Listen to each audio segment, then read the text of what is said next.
यह कहानी प्राचीन काल की है। एक बार एक राजा, जिसको अपने दान देने पर बहुत घमंड था और वह खुद को सबसे बड़ा दानी मानता था।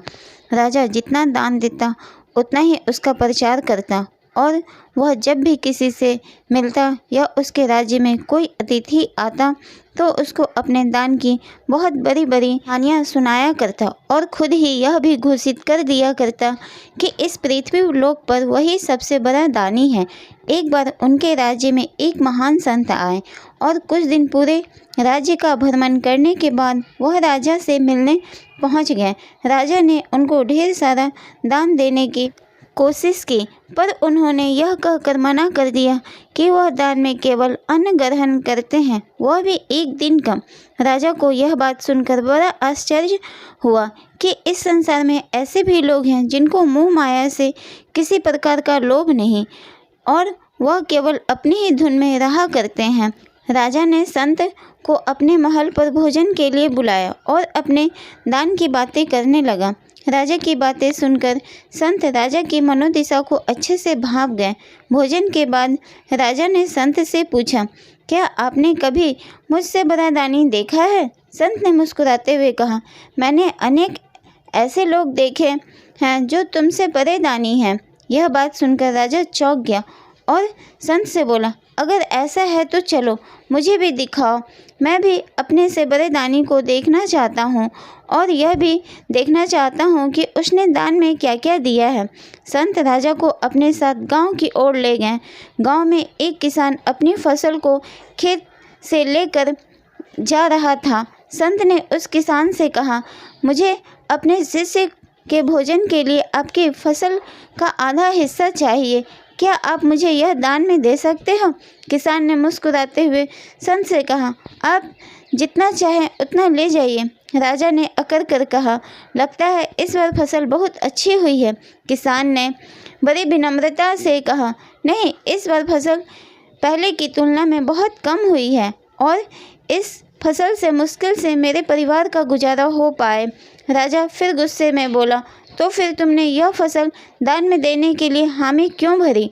किसान बोला, इस फसल से मेरे परिवार का गुजारा तो नहीं होने वाला, लेकिन अगर इस फसल से संत के शिष्यों का पालन हो जाए तो इससे अच्छी कोई बात नहीं हो सकती और मेरे परिवार का पालन पोषण करने के लिए ऊपर वाला स्वयं है, वह किसी को भूखे नहीं मरने देगा। थोड़े आगे चल कर संत एक फल बेचने वाला के पास राजा को ले जाते हैं और उससे कहते हैं कि जो भी कमाई आज हुई है क्या आप मुझे दे सकते हो? इसको मैं धार्मिक काम में लगा दूंगा और आपके सारे परिवार का कल्याण होगा। फल वाला मुस्कुराते हुए बात मान जाता है और कहता है, अगर आपको कुछ और पैसों की ज़रूरत है तो मैं घर जाकर ले आता हूँ, मेरा घर पास में ही है। राजा उस फल वाले से कहता है, तुमको बहुत मुनाफा हो रहा है, तभी तो तुम इतना मोटा पैसा दान में दे रहे हो। वह फल वाला विनम्रता से कहता है, नहीं श्रीमान, ऐसा कुछ भी नहीं है, मैं तो बहुत घाटे में चल रहा हूँ, पर मुझे लगता है इन संत को पैसों की बहुत आवश्यकता है, इसलिए मैं इनको दान में दे रहा हूँ। संत राजा को लेकर दूसरे गांव की ओर बढ़ते हैं। तभी उनको रास्ते में एक वृद्ध भिखारी मिलता है जिसके पास खाने के लिए केवल एक ही रोटी होती है। संत उस भिखारी से कहते हैं कि मुझे बहुत भूख लगी है, कुछ खाने को दे दो। वह भिखारी अपनी आधी रोटी तोड़कर संत को दे देता है और कहता है, मेरे पास बस इतना ही है। संत कहते हैं, पर मेरा इतने से काम नहीं चलेगा। भिखारी अपना बचा हुआ रोटी संत को दे देता है और संत के सामने हाथ जोड़कर कहता है, महाराज, इससे ज़्यादा मैं आपके लिए कुछ नहीं कर सकता, मुझे क्षमा कीजिए। महाराज भिखारी से कहते हैं, लगता है तुमको बहुत भीख मिल रही है, तभी तो तुम अपने हिस्से का खाना दान में दे रहे हो। वह भिखारी राजा से कहता है, मुझे आज 2 दिन बाद यह रोटी मिली है, मैं तो 2 दिन से भूखा हूँ, पर मुझे लगता है आप लोगों को मुझसे ज़्यादा भूख लगी है, इसलिए मैंने आपको अपनी रोटी दे दी। मुझे तो भूखे रहने की आदत है, पर शायद आप लोगों को आदत ना हो। संत राजा से कहते हैं, देखा तुमसे बड़े कितने दानी हैं। राजा आश्चर्य से कहता है, पर अभी तक तो मुझे कोई बड़ा दानी दिखाई नहीं दिया। आपने बस एक किसान दिखाया जिसने थोड़ा सा अनाज दान में दिया, एक फल वाला दिखा है जिसने बहुत कम पैसे दिए, और एक भिखारी जिसने एक रोटी दान दी। इससे ज़्यादा तो मेरे सैनिक दान में दे देते हैं।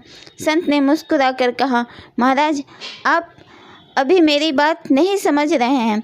आप जो दान देते हैं वह दूसरे की कमाई का हिस्सा है, पर किसान ने दान दिया है वह अनाज उसने स्वयं उगाया, और उसके पास जितना भी अनाज था उसमें से आधा हिस्सा उसने मुझे दान दिया। क्या तुमने कभी अपनी विरासत का आधा हिस्सा दान में दिया है? वह फल वाला जिसने अपने सारे पैसे दान में देने का निर्णय किया था, वह भी उसकी मेहनत की कमाई थी। क्या तुमने अपनी सारी दौलत कभी दान में दी है? क्या तुमने कभी अपना सारा भोजन दान में दिया है और खुद भूखे रहे? संत की यह बातें सुनकर राजा का घमंड टूट गया।